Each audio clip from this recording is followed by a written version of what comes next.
திருமூலரையும் இரண்டு புறம் நாம் வைக்கலாம். இது என்னென்ன சொல்கிறது? ஒரு பக்கம் இந்த திருவாசகம் என்ன சொல்கிறது, மறுபுறம் திருமந்திரம் என்ன சொல்கிறது. ஒரு புறம் திருமூலர் எப்படி அவர் இறைவனோடு ஐக்கியமானார், மறுபுறம் மாணிக்க வாசகர் எப்படி ஐக்கியமானார். இந்த இரண்டு ஒப்பீடுகளையும் இறைவன் கொடுத்த கருணையினால் நாம் சற்று சிந்தித்து பார்ப்போம். முதலிலே திருமூலர் என்பவர் யார், எப்படி அவர் திருமூலராக மாறினார்?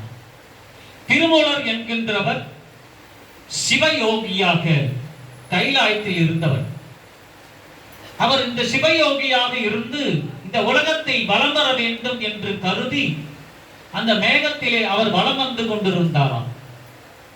அந்த சிவயோகி வலம் வந்து கொண்டிருந்த பொழுது சாத்தனூர் என்ற கிராமத்தில் மூலன் என்கின்ற ஒருவன் மாடுகளை வைத்துக் கொண்டிருப்பவன், சாதாரண ஒரு மூலன். அந்த மூலன் மாடு மேய்த்து காவிரி நதிக்கரையோரம் மாடுகளுக்கு நீர் காட்டி அவன் பருக சென்ற பொழுது அந்த மூலன் உயிர் பிரிந்தது. மூலன் சடலமாக நிற்கின்றான். மாடுகள் எல்லாம் சுற்றி அவனை வளைத்து நின்று கண்ணீர் மல்க நின்று கொண்டிருந்ததாம் சாத்தனூர் என்ற கிராமத்தில். இந்த சிவயோகி அந்த மேகத்திலே யோகியாக வலம் வந்து இந்த உலகத்தை சுற்றி பார்க்க வந்தவர் காவிரி நதிக்கரையோரம் ஒதுங்கக்கூடிய வாய்ப்பு அவருக்கு கிடைத்தது. இதெல்லாம் அவன் செய்த திருவிளையாடல். அந்த காவிரி நதிக்கரையோரம் அவன் ஒதுங்கக்கூடிய வாய்ப்பு கிடைத்த பொழுது அந்த மூலன் இறந்து கிடக்க மாடுகள் எல்லாம் கண்ணீர் மல்க நின்கிற பொழுது மாடுகள் மீது சற்று இரக்கம் கொண்டார். அடடா, ஐந்தறிவு ஜீவன்கள் இவையெல்லாம் கண்ணீர் விடுகிறதே, இவர்களுக்கு ஏதாவது நான் உதவி செய்ய வேண்டுமே என்று நினைத்து மானிட சட்டையை தாங்கி இந்த காவிரி கரையோரம் வந்தவரை தன்னுடைய உடம்பை மரப்பொந்தினில் வைத்துவிட்டு தன் ஆன்மாவை எடுத்து மூலனில் செலுத்திக் கொண்டார். இதுதான் அஷ்டமா சக்தி என்று சொல்வார். அஷ்டமா சக்தி என்றால் கூடு விட்டு கூடு பாயும் வித்தை. தன் ஆன்மாவை இன்னொரு ஆன்மாக்குள் இன்னொரு கூட்டுக்குள்ளே செலுத்தி அந்த கூட்டை உயிர் பெற செய்தல் என்றுதான் அஷ்டமா சக்தி. அதைத்தான் அருணகிரிநாதர் பெருமானும் பெற்றிருந்தார். தான் ஆன்மாவை எடுத்து கிளி ரூபத்திலே கொடுத்து கிளி சென்று அந்த மூலிகை எடுத்து வரும்போது உடலை எரித்து விட கிளி ரூபத்திலே இருந்து பாடியதுதான் கந்தர் அனுபூதி என்று கூட சொல்வார்கள். அப்படிதானே கந்தர் அனுபூதி? அப்படித்தானே கிளி ரூபத்தில் உருவத்தில் பாடுதான். அஷ்டமா சக்தி அதைத்தான் கொடுத்தது. இந்த மூலருக்கும் அதுதான் இந்த சிவயோகி இந்த மூலருக்கு உயிரை கொடுத்தார். பிறகு அந்த மனைவி எல்லாம் இந்த மாடுகள் எல்லாம் வீடை காண்பித்தது. வீடை போய் விடும் பொழுது இவர் தன் கணவன் தான் என்று அந்த மனைவி இவரிடம் நெருங்கி வர, அம்மா, நீங்கள் நினைப்பதை போல அடியேன் கணவன் அல்ல, அடியேன் ஒரு சிவயோகி, உன்னுடைய கணவன் எப்பொழுதோ இறந்து விட்டான்.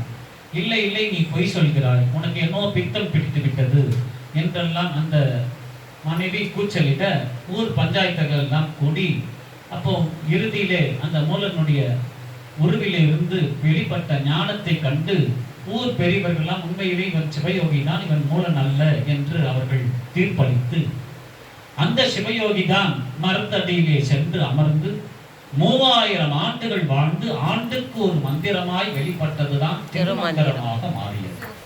சிறப்பு. நமச்சிவாய. இது மூலனுடைய வரலாறு. இங்கே திருவாதவூரார் மானிட சட்டையை தாங்கி அமைச்சராக வலம் வந்தவரை திருப்பெருந்துறையிலே குதிரை வாங்க வர செய்தவரை குருந்தமர காட்டுக்குள்ளே இருந்து ஒரு ஒலியை எழுப்பி தன்வசப்படுத்தி 3 வகை தீட்சையில் கொடுத்து அவரை திருவாத ஊரராக இருந்தவரை மாணிக்க வாசகராக மாற்றுகிறார். இப்போ இந்த திருப்பெருந்துறை நிகழ்வும் சாத்தனூர் நிகழ்வையும் இருபுறமும் நாம் தராசில வைத்து பார்ப்போம் என்று சொன்னால், சிவயோகியாக வந்தவனை மூலன் என்ற மனிதனாக மாற்றுகின்றார் சிவபெருமான். திருவாத ஊரராக என்ற மனிதன் வந்தவனை மாணிக்க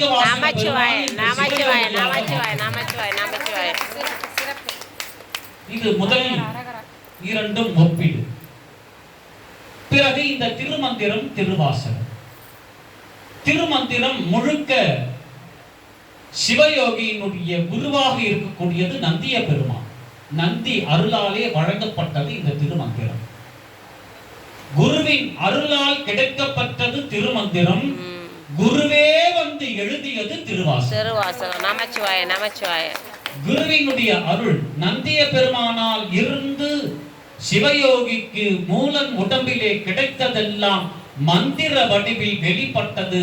3000 மந்திரங்களாக மாறியது.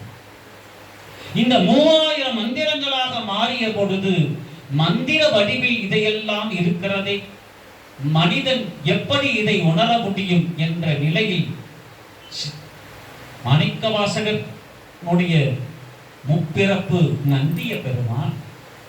நந்திய பெருமான் திருமூலருக்கு குருவாக இருந்தார். திருமூலருக்கு குருவாக இருந்த நந்திய பெருமான் பிற்காலத்தில் தானே மாணிக்கவாசகராக உருவெடுத்து நமச்சிவாய நமச்சிவாய நமச்சிவாய. அந்த 3000 மந்திரம்தான் பிற்காலத்தில் 658 பாடல்களாக மாறின. மந்திர வடிவில் கொடுத்த மூலனுடைய உடம்பில் இருந்து வெளிப்பட்ட சிவயோகியினுடைய வெளிப்பாடு மந்திரங்களாக வெளிப்பட்டது. அதெல்லாம் மீண்டும் மணிவாசகரால் இங்கே பிறக்கப்பட்டு திருவாசகமாக மாறி 658 பாடல்களாக மாறியது. இது ஏன் 10ஆம் திருமுறையாக வைத்தார்கள்? அது ஏன் 8ஆம் திருமுறையாக வைத்தார்கள்? அடியனுடைய சிந்தையில் தோன்றியது. 8ஆம் திருமுறை ஏற்கனவே அடியேன் பலமுறை சொல்லியிருக்கிறேன். இந்த பிரபஞ்சமாகப்பட்டது 8ஆம் உலகத்தில் இது அருளப்பட்டது திருவாசகம். இது தேவலோகத்திலேயோ பிரம்மலோகத்திலேயோ அருளப்படவில்லை.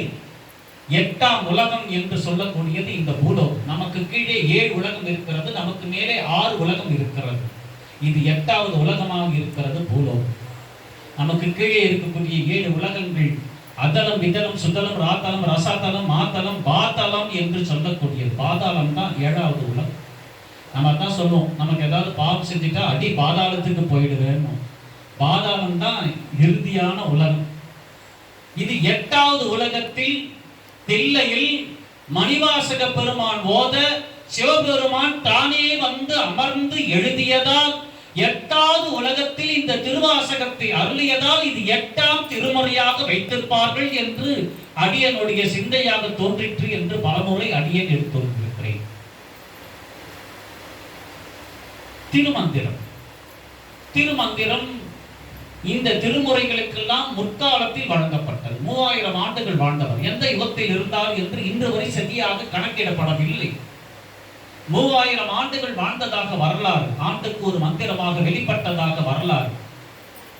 அப்பொழுது இது மூத்த திருமுறையாக இருந்தால் திருமந்திரத்தை முதலாகத்தானே வைத்திருக்க வேண்டும்.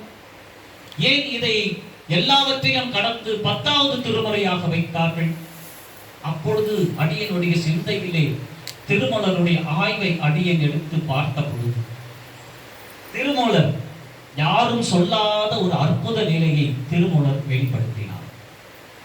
நாம் எல்லாம் நினைத்துக் கொண்டிருக்கிறோம் நமக்கு 6 அறிவு உண்டு என்று நாம் நினைப்பது உண்டு. திருமூலர் சொல்கிறார் மனிதனுக்கு 10 அறிவு உண்டு. 10 அறிவு.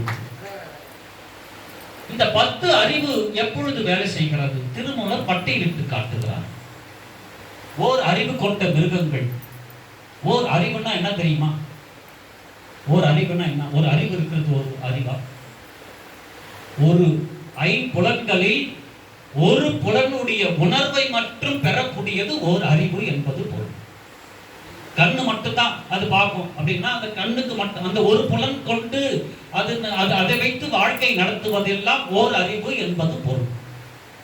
ஐம்புலன்கள் என்பது கண்கள், மூக்கு, செவி, வாய், கழுத்துக்கு கீழே இருக்கக்கூடியது மெய். இந்த ஐம்புலன்கள் என்று நாம் சொல்வதுண்டு. இந்த ஐம்புலன்கள் ஒவ்வொரு அறிவும் ஒவ்வொரு உறுப்பை கொண்டு வளர்ச்சி அடைவதோ உணர்வதோ ஓர் அறிவு, ஈரறிவு, மூர் அறிவு என்பது அதற்கு வளர்ச்சியினுடைய பொருள். கண்கள் மட்டும் பார்க்கின்ற மிருகங்கள் உண்டு. கண்ணு மட்டும்தான் அதுக்கு தெரியும், வேற எதுவுமே அதுக்கு தெரியாது. அது ஓர் அறிவு படித்தது. கண்ணும் மூக்கும் சேர்ந்து சுவாசிக்கூடிய தன்மை கிடைத்ததெல்லாம் ஈரறிவு. கண்ணு, மூக்கு, வாய் 3 வேலை செஞ்சு உணர்வுகளை பெறுவது 3 அறிவு. கண்ணு, மூக்கு, செவி, வாய் இது 4 சேர்ந்து கிடைப்பது 4வது அறிவு. அதற்கு கீழே கழுத்தில் இருக்கக்கூடிய மையும் சேர்ந்து புணரக்கூடிய நிலையில் கிடைக்கக்கூடிய அனுபவம் 5 அறிவு. ஆறாம் அறிவாக மனிதன் மட்டும்தான் 5 உணர்வுகளையும் ஒன்று சேர அனுபவிக்க பிறந்தவன் மனிதன் மட்டுமே. நமச்சிவாய. இந்த 5 புலன்கள் உணர்வுகளும் மற்ற எந்த மிருகங்களுக்கும் கண்டடையாத முடியாத ஒரு உணர்வு. திருமூலர் பட்டியலிட்டு காட்டுகின்றார். இந்த ஓரறிவு படித்த மிருகம் கிடைத்த உணர்வு, ஈரறிவு படித்தது, 3 அறிவு படித்தது, 4 அறிவு படித்தது, 5 அறிவு படித்தது, 6 அறிவு படித்த இந்த மனிதன் மட்டும்தான் 5 உணர்வுகளையும் 5 புலன்களினுடைய உணர்வுகளையும் முழுமையாக பெற்றவன் இந்த மனிதன் மட்டுமே. 2 இடத்துல தான் அவனுக்கு அப்படி கிடைக்கிறது. 5 புலன்களும் ஒன்று சேர கிடைக்கிற ஆனந்தம், 5 புலன்களுக்கும் ஒன்று சேர கிடைக்கிற சந்தோஷம், 5 புலன்களும் ஒன்று சேர வேலைப்பாடு செய்கின்ற நிகழ்வு எப்படி, எந்த இடத்தில்? இந்த 5 புலன்களும் ஒன்று சேர கிடைக்கிற ஆனந்தம், ஒன்று சிற்றின்பத்தினுடைய உச்சம், இன்னொன்று பேரின்பத்தினுடைய தொடக்கம். இது 2த்துல தான் இந்த 5 புலன்களுக்கும் கிடைக்கின்ற அற்புத உணர்வு. அதைத்தான் மனிதன் 6வது அறிவாக பயன்படுத்தி